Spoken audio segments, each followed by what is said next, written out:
Avec Thomas Hill et votre invité ce matin, Thomas. Oui, je reçois ce matin l'homme aux quelques 2500 chansons, Didier Barbelivien. À toutes les filles que j'ai aimées avant, qui sont devenues femmes maintenant. À toutes les filles que vous chanterez forcément, j'imagine, lors de votre concert exceptionnel à l'Olympia. Elle aura lieu. C'est obligé, ça, c'est incontournable. Est-ce que d'ailleurs la liste des chansons est arrêtée? Parce que vous êtes du genre à changer même en cours de concert. Ça c'est vrai, mais elle est relativement arrêtée. Et où elle sera stoppée pendant le cours de chant. Mais j'adore rajouter des trucs, en enlever à la balance quelquefois à 18h. Bon, la balance aura lieu plus tôt puisqu'on joue à 18h. Mais là, s'il m'arrive de changer des chansons pendant le tour. Ah oui, parce que vous le sentez pas, parce que vous dites non, pas aujourd'hui. Je sais pas. Vous avez une inspiration, une fulgurance. Ouais, j'ai ma liste et tout d'un coup, je la vois défiler, je me dis. Non, celle-là, j'ai pas envie. D'accord. Et puis, sur le moment, c'est comme un peu... Moi, je dis toujours, un tour de chant, c'est comme un repas. C'est comme un truc au restaurant ou à la maison. On mange pas tout ce qu'on a dans l'assiette.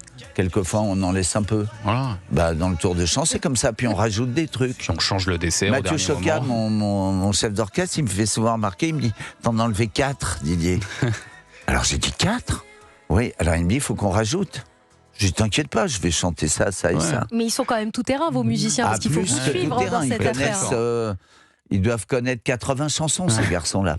Et alors, j'ai appris, Didier, que même après plus de 50 ans de carrière, vous aviez toujours un prof de chant? Ah oui? Mais c'est indispensable. Jérémy Reynolds, si tu nous écoutes. Non, il ne nous écoute pas parce qu'en ce moment, il donne un cours. Tiens, demain à 10h, j'ai un cours. Ah oui? Ouais. Toutes les semaines, vous avez des cours? Toutes les semaines. Wow. Et quelquefois 2 fois par semaine.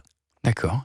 C'est indispensable. C'est une gymnastique, quoi. Exactement. C'est pour entretenir votre voix. D'ailleurs, regardez, écoutez, ça s'entend quand je parle. Bien sûr. Est-ce qu'on dirait la voix d'un homme de 87 ans? Absolument pas. Absolument pas. Et alors, sur scène, est-ce que vous allez interpréter uniquement les chansons que vous avez composées pour vous ou celles aussi pour les autres? Alors, pour moi, pour les autres, plus celles que j'aurais aimé composer. Ça fait du monde. Ah oui, d'accord. C'est pour ça que ça se bouscule au Portillon. Ah oui, il va falloir faire des choix là, parce que il y a quelques années, vous aviez fait, Didier, un album qui s'appelait Atelier d'artistes, où vous repreniez quelques-unes de ces chansons que vous avez composées pour d'autres, comme par exemple pour Demis Roussos. Quand je t'aime, j'ai l'impression d'être à toi, comme la rivière au delta. Ah oui, c'est moi qui chante. Prisonnier volontaire. Et la liste, elle est folle. Hein. Ah oui. Quand je t'aime, mais il y a aussi Étudiance avec lui pour C'est Jérôme, il y a La rivière de notre enfance pour Sardou, Méditerranéenne, Mademoiselle chante le blues pour Patricia Cass, Les Sunlight des Tropiques, Gilbert Montagnier. Il tape sur des bambous de Philippe Laville. Mon producteur, il avait appelé ça la bande-son de toute une génération. Ouais. C'est vrai que c'est ça. Ouais, c'est un peu vrai.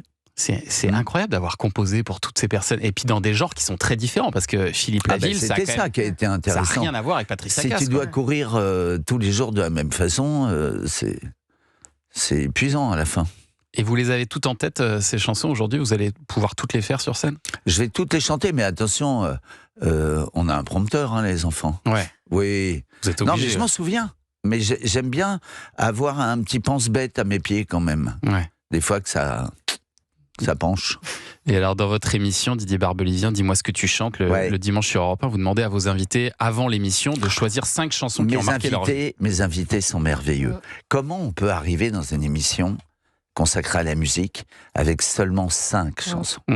Et tous, ils y arrivent. Bah, bien sûr. Ils viennent avec des trucs. Alors, il y en a qui se plaignent, qui me disent « J'en ai 8 ». Ah, j'ai 8, je peux pas. Demande à Europe 1, la direction, on peut pas. Non, parce que ça parle aussi autour, hein, évidemment. Il y a des choses à raconter. On passe les chansons en entier, on est les seuls à faire ça. Hein. Et alors moi, j'ai essayé, je vous ai pas demandé à vous, j'ai essayé d'imaginer quelle chanson serait dans votre liste, Didier Barbelivien. Ouais, je me suis dit qu'il y aurait peut-être cette chanson-là. Ah oui, mais elle est en anglais. Et moi, je fais que du français sur Europe 1. Mais ça, c'est une des chansons qui a décidé de ma vocation, presque. I Want You de Bob Dylan. C'est votre premier 45 tours? C'est un 45 tours, j'oublierai jamais, que j'ai acheté dans la cour du lycée à un pote qui avait besoin de 5 francs à l'époque. Et moi, je les avais, les 5 francs. Et je voyais la pochette du 45 tours de Bob Dylan avec une basse Fender dans les mains. Ouais. Je rêvais d'une basse Fender déjà, d'en avoir une. Je me disais, bon, j'aurais pas la basse, mais j'aurais la photo. Alors j'ai acheté le truc. Et après, à la maison, j'ai écouté la chanson et je suis devenu dingue de ça. Et puis il y aurait peut-être aussi l'un des titres de ce chanteur.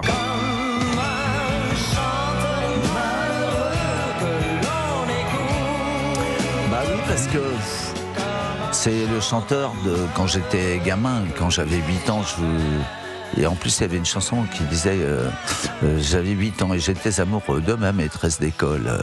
Vous connaissiez par cœur, je crois, le répertoire de Claude François. Je connaissais beaucoup de chansons parce que comme tous les gosses de ma génération, c'était notre idole. Il était blond, il était beau, il était bien coiffé, il avait des beaux costumes. Ouais. Et puis on vous demandait de chanter ces chansons en fin de repas aussi. Oui, c'est comme ça que j'ai appris mes premières chansons. Ouais. Je vous parlais de moi, je voudrais bien me marier, là, j'avais 8 ans. Vous pouvez réécouter ça. Et alors ensuite, c'est vraiment cette époque là des yéyés et toutes les paroles que vous lisiez, notamment dans Salut les copains, qui vous a donné envie de devenir auteur de chansons. Oui. Parce qu'au départ, vous vouliez pas être chanteur, vous vouliez juste être auteur. Non, pas du tout. Oui, je voulais juste écrire des chansons. Et quand je voyais les trucs, des chansons publiées dans Salut les copains, je me disais, je voudrais avoir mon nom là écrit, paroles Didier Barbelivien. Ça finit par devenir vrai. C'est comme à l'Olympia, hein. Quand je passais devant, je me disais, il y a écrit Gilbert Bécaud, Christophe, Hervé Villard. Ça vous faisait rêver aussi? Bah ouais, Johnny Hallyday, je me disais, bon. Et puis un jour, à force de hasard et de rencontres, je me suis mis à chanter moi-même, parce que c'était pas une vocation, au départ, pas du tout. Et un jour, j'ai vu mon nom sur le fronton de l'Olympia. Et ça, c'est une petite émotion quand même. Oui, j'ai même eu à le faire enlever une fois. Ça, c'était encore une autre émotion. Parce que je chantais dans le spectacle d'Hervé Villard et je chantais quand j'avais envie. Donc, j'avais pas envie qu'on me mette mon nom comme si je chantais tous les jours. Ah oui, d'accord. Et j'ai dit à Jean-Michel Boris, enlève mon nom du fronton de l'Olympia. Il me dit, t'es complètement cinglé. Il me dit, tu fais partie du spectacle. J'ai dit oui, de temps en temps.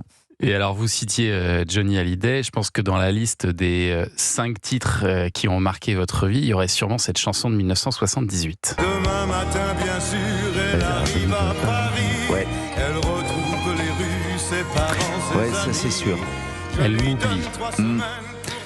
C'est sûr parce que... et composé sans savoir qui allait la chanter. Ouais, c'est vrai. Mais quand il s'est emparé de l'histoire et de la musique, c'est le cas de le dire, je pouvais pas rêver d'un interprète aussi bon, quoi. Enfin, je dirais. Cette chanson qui est une balade à la base, qui est un truc... c'est des chansons, normalement, on met ça sur un album, et puis on est content de l'avoir. Ouais. Lui, il en a fait un 45 tours. Ouais, ça c'est la force des grands interprètes. Voilà. Ouais. De par sa présence, son interprétation. Et c'est... j'étais d'autant plus heureux que c'était une forme d'écriture de chanson un peu particulière. Il y a pas de refrain. Oui. C'est que la musique qui revient, mais le texte, c'est un long texte comme un road movie qui... Il y a ce Elle m'oublie qui revient. Voilà, qui se finit sur les bords de Loire, ouais. Mais comment ça marchait en fait à vos débuts? Vous composiez des chansons, les éditeurs vous les achetaient et les donnaient à qui ils voulaient, c'est ça? Oui, c'était ça. Enfin, ils n'achetaient pas d'ailleurs, ils proposaient, mais je fonctionne toujours de la même façon. Hein. J'écris des chansons et qui en veut en prend, hein, je veux dire. Et vous avez choisi un bon filon, en vrai, parce que c'est extrêmement lucratif d'écrire des chansons, on peut le dire aussi, Didier. Bah oui, surtout dans les années où j'ai commencé. Aujourd'hui, non, c'est n'importe quoi. Pas aujourd'hui. Bah non, avec Internet, aujourd'hui la musique est gratuite, donc ça n'a plus beaucoup de sens. On se dit pas, bah tiens, je vais devenir milliardaire, je vais écrire des chansons. Ouais. Surtout que l'argent, l'État français est là pour s'en occuper, donc bon. Mais vous, le fait d'avoir eu ce succès très vite en faisant chanter les autres... Ça me faisait rire, j'adorais. Oui, et ça vous a donné une liberté aussi. Ah ben total, moi je venais de rien du tout. Hein. Ouais. Je passais 20 fois devant un magasin pour me dire, est-ce que je peux m'acheter ce jean machin, je regardais le prix, 3 ans après, je pouvais m'acheter la boutique si j'avais envie. Et alors, j'imagine que dans votre liste, il y aurait quand même votre tout premier tube, à vous, Didier Barbelivien, c'était en 1980. C'est un loup, une tourterelle. Je chantais clair à l'époque. C'est un animal étonnant. Elle, moitié velours, moitié dentelle.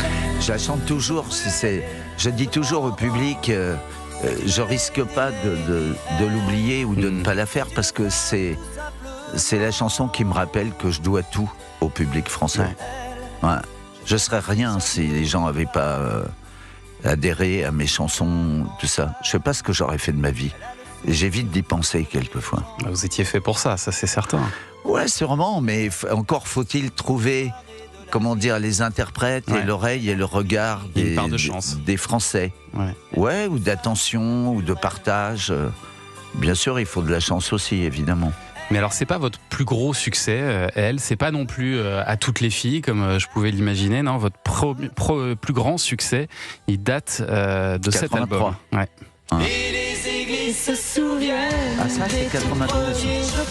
C'est ma plus forte vente en tant qu'interprète. C'est ça. Mariée de Vendée. Avec Anaïs, d'ailleurs, je tiens à dire à nos auditeurs, vous allez la retrouver sur scène avec moi. Elle va venir. Ouais, le 4 janvier, elle sera là. Et ça, c'est vrai que c'est une idée que vous avez eue en allant voir le spectacle du Puy du Fou ? Absolument.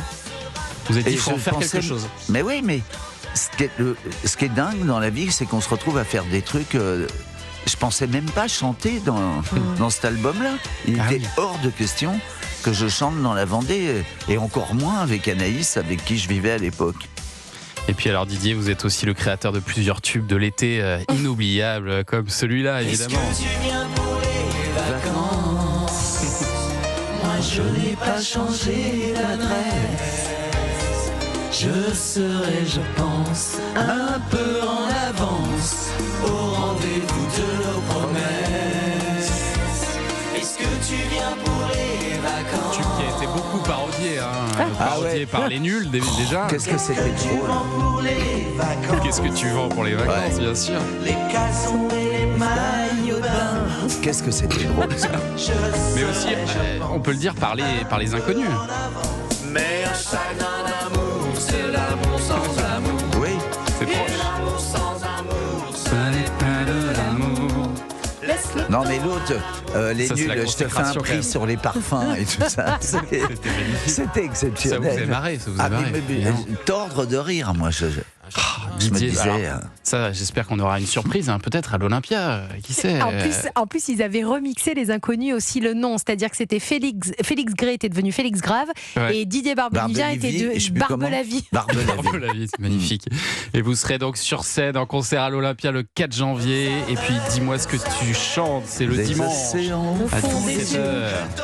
Et alors dans un instant, Didier Barbelivien, vous allez nous interpréter en direct sur Europe 1 un titre que vous n'avez jamais chanté à la radio, une chanson qui a 37 ans. On a 36, 37, je sais plus. C'est le Téléthon. Bonjour, c'est Laurence Ferrari. La liberté d'expression, vous l'entendez sur Europe 1. Parce que toutes les vérités sont bonnes à dire. Laurence Ferrari, Punchline.